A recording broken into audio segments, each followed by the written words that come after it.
Question number 1 में लिखा हुआ है चित्र में कितने वर्ग हैं।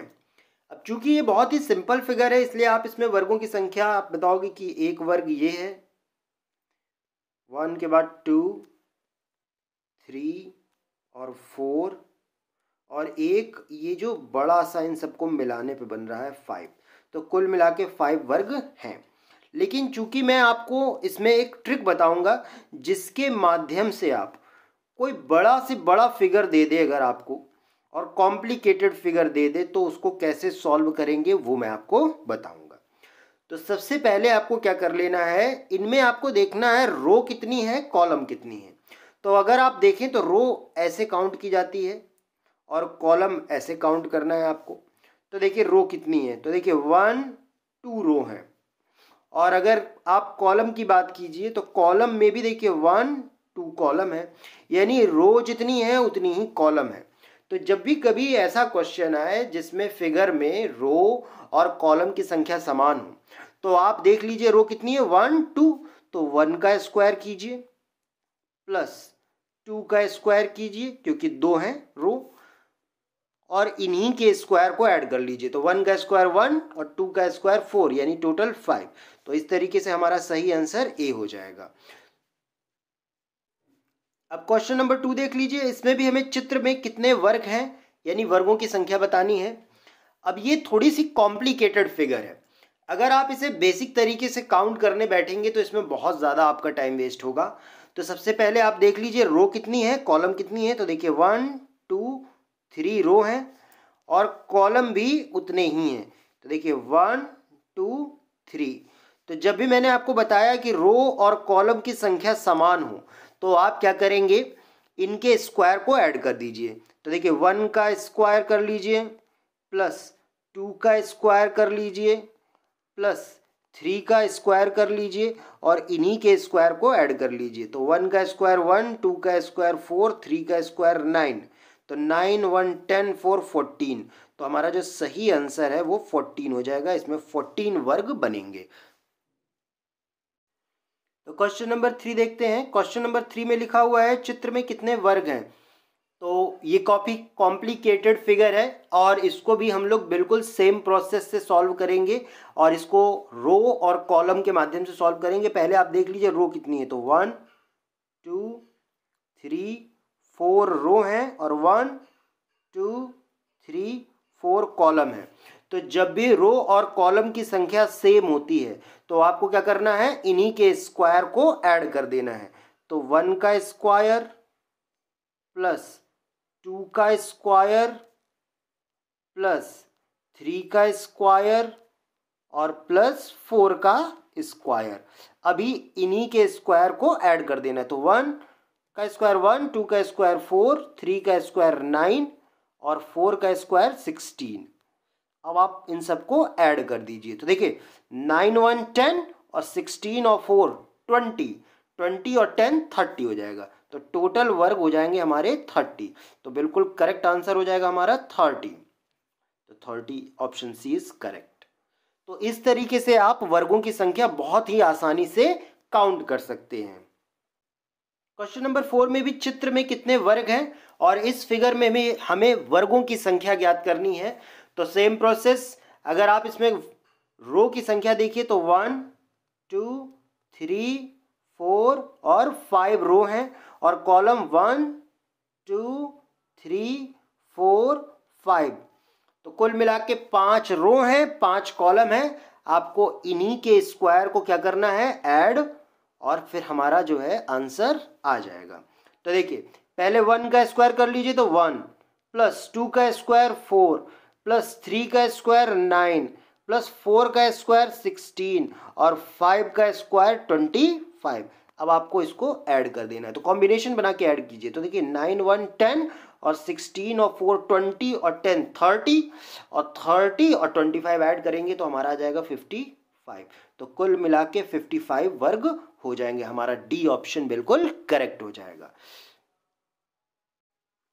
क्वेश्चन नंबर 5 में लिखा हुआ है चित्र में कितने वर्ग हैं।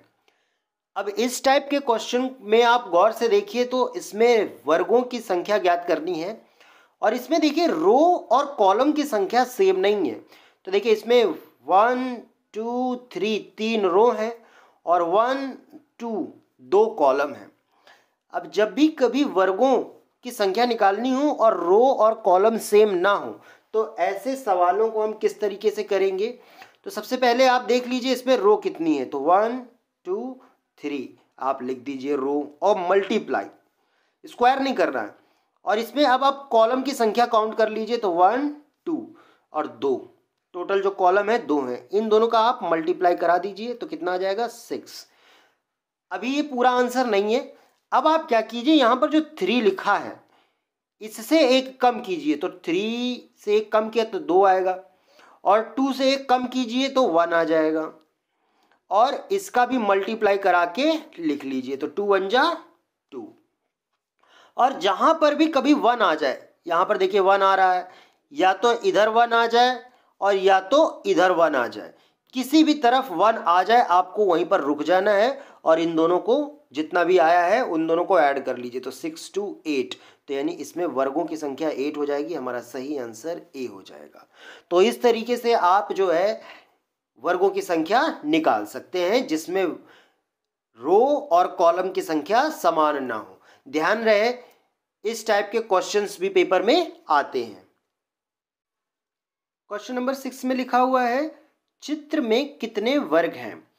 तो इस फिगर में भी हमें वर्गों की संख्या ज्ञात करनी है, और अगर इसमें आप रो और कॉलम की संख्या देखिए तो दोनों ही डिफरेंट हैं, अलग हैं, सेम टू सेम नहीं है।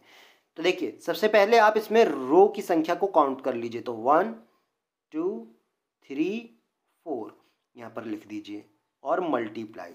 फिर यहाँ पर कॉलम की संख्या काउंट कर लीजिए, तो 1 2 3। अब इन दोनों का आप मल्टीप्लाई करा दीजिए, तो 4 3 जा 12।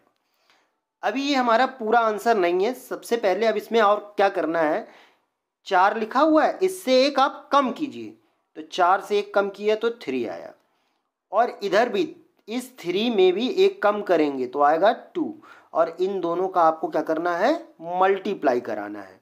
तो देखिए, तो 3 का मल्टीप्लाई जो है 2 में अगर हम कराएंगे तो कितना आ जाएगा, 3 2 जा 6। अब आपको और कम करना है, तो 3 में से 1 कम किया तो 2 मल्टीप्लाई, 2 में से 1 और कम किया तो आ गया 1, तो 2 1 जा 2। और मैंने बताया था कि जब तक यहाँ पर 1 किधर भी, या तो इधर या तो इधर 1 ना आ जाए तब तक आपको ये प्रक्रिया करनी है, ये प्रोसेस करना है।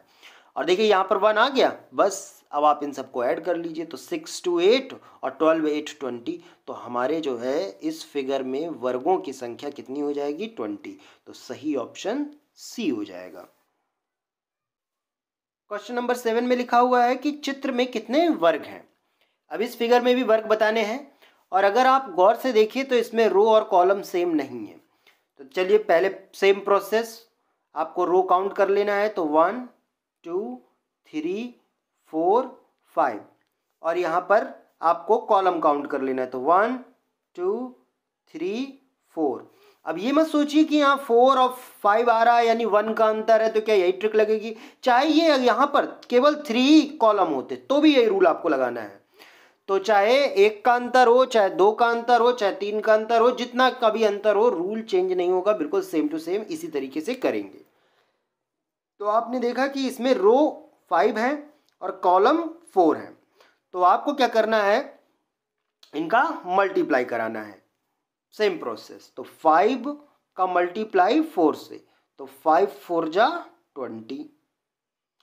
अब आपको एक कम करके जो है नीचे लिख देना है और मल्टीप्लाई कराना है, तो 5 से 1 कम किया तो 4, मल्टीप्लाई 4 से एक कम किया तो कितना आ जाएगा, 3, और इन दोनों का मल्टीप्लाई, तो 4 3 जा 12। अगेन सेम प्रोसेस, 4 में एक कम करेंगे तो 3, और 3 में जो है एक कम करेंगे तो कितना आ जाएगा हमारा, पहले 4 में एक कम किया तो 3, और 3 में एक कम करेंगे तो 2 आ जाएगा। अब जो है आप इन दोनों का भी मल्टीप्लाई करा दीजिए, 3 2 जा 6। 3 में फिर 1 कम करेंगे तो 2, और 2 में 1 कम करेंगे तो 1 आ जाएगा, इन दोनों का भी मल्टीप्लाई, तो 2 1 जा 2। अब देखिए 1 आ गया, मैंने बताया कि 1 जब भी आ जाए, चाहे इधर आ जाए और चाहे इधर आ जाए, बस आपको तुरंत स्टॉप हो जाना है, क्योंकि आप नीचे जाओगे तो वो 0 फिर हो जाएगा, उससे कोई फ़ायदा नहीं होगा। अब आप इसको ऐड कर लीजिए, तो देखिए 6 to 8 12 20 20 40 हो जाएगा और हमारा सही आंसर 40 हो जाएगा। Option C is correct. तो इस तरीके से आप जो है चित्र में वर्ग की संख्या निकाल सकते हैं। तो आपको वीडियो कैसा लगा लाइक कीजिए और हमारे चैनल को सब्सक्राइब कर लीजिए ताकि आपको इसी तरीके की ट्रिकी क्वेश्चंस को सॉल्व करने की शॉर्ट ट्रिक मिल सके।